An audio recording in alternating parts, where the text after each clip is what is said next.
Thank you. Now I'm going to take a few questions from the media. Nobody else, just the media. I know that was a long statement, but compare me to Fidel. When Fidel has a press conference, it might be 2 hours before he gets to the questions.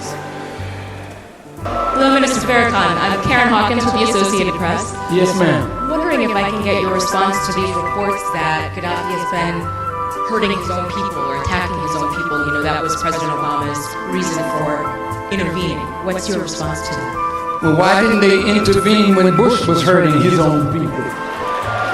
See, you all are always looking out for an enemy, and you're romancing an enemy every day.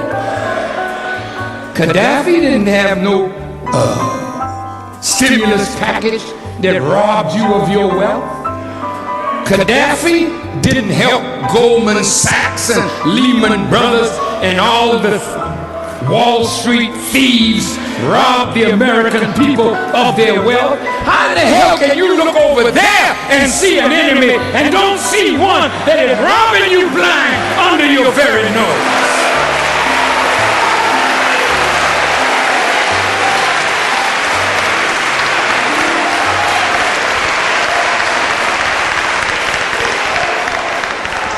And by the way,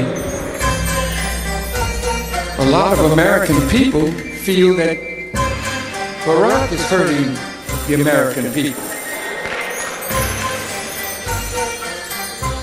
And they're making a move now to make sure he's just a one-term president.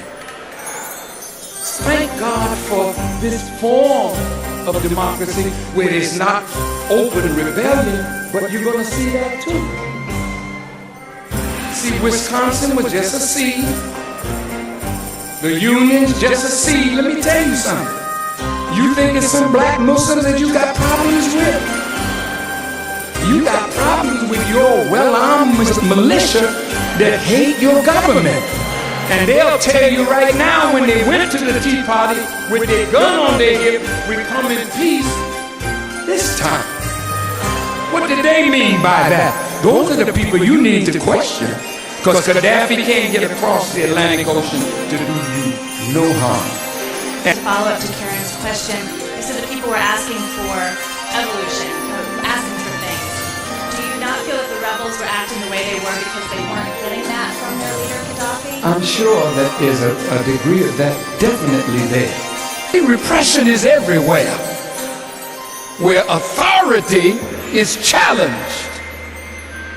But when authority understands that the people do want change, do need change, and are not trying to harm a movement but create greater movement, then we would be wise to listen to the demands of the people for change. And that's all we're saying. Yes, there are people out there who really are aggrieved. There's also an element there that don't care what Gaddafi does. Even if he starts making a change, you ask them on the news, well, what do you want?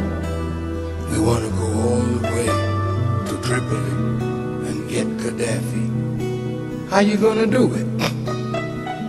America is going to give them weapons. Barack has already signed it. CIA covert action going on right now in Libya. Boots are already on the ground. Special ops, according to what I heard on the news. So all this talk, fluff talk, is for the gullible, silly people to eat it up. But if you look under it, the policy has never changed. Kill Gaddafi. I want to ask you a question, media people.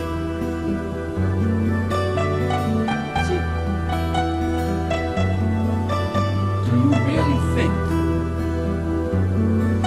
that Brother Gaddafi really was going to slaughter 700,000 people in Benghazi? Listen, he might have slaughtered some though. I don't say he wouldn't. But if that were true, we looked up one day and his soldiers had ringed Benghazi. Now that means all the territory before that, they took it back. Where are all the bodies? If the man is a nut and feeling full of revenge, show me and the American people the bodies. The mass graves. You're liars. This is how you maneuver the American people when you want to kill somebody. You first make them a boogeyman. I've had many conversations with brother, leader. He's a thinker, not a nut. I wish, look at all the people that were greeting him with love. Brother, can you show them just a few? Oh, well, anyway. Where is, oh yeah. That's Gaddafi with Sarkozy. Did you know that Sarkozy said Libya financed his election? And they got all the bank transfers and everything. They said they're going to bring it out in the public. That's why he was so hurt that Sarkozy was the first one that wanted to bomb when he helped make him a president. It's the kind of devils you dealing with.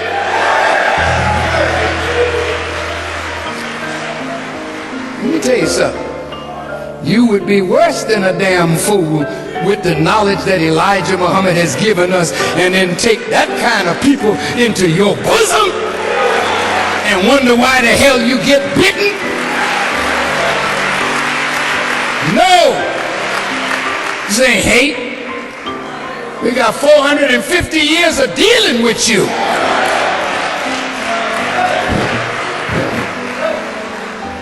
Here he is with, I think that's Gordon Brown. Here's Tony Blair. Look like he's gonna kiss him.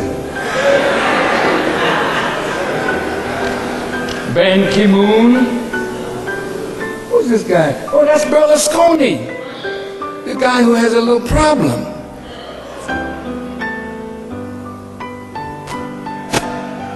Look at how they were loving him up. Just a few days before, how did it change? All of a sudden, he was killing all these people all the time, and you was in bed with him?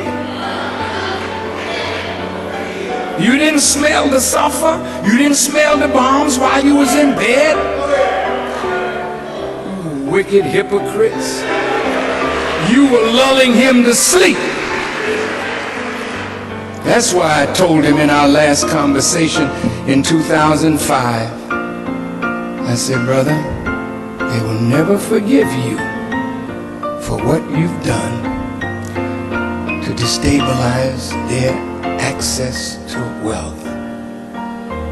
They'll make you think they're your friend, but they will only come in to destroy you and your revolution. So help me Allah. He patted me on my thigh as if to say, I know, but I'm maneuvering. He didn't say those words. Yeah, and now look, the shock of betrayal. Okay, last question. Oh, Brother Baghdadi, yes sir. Arab Journal.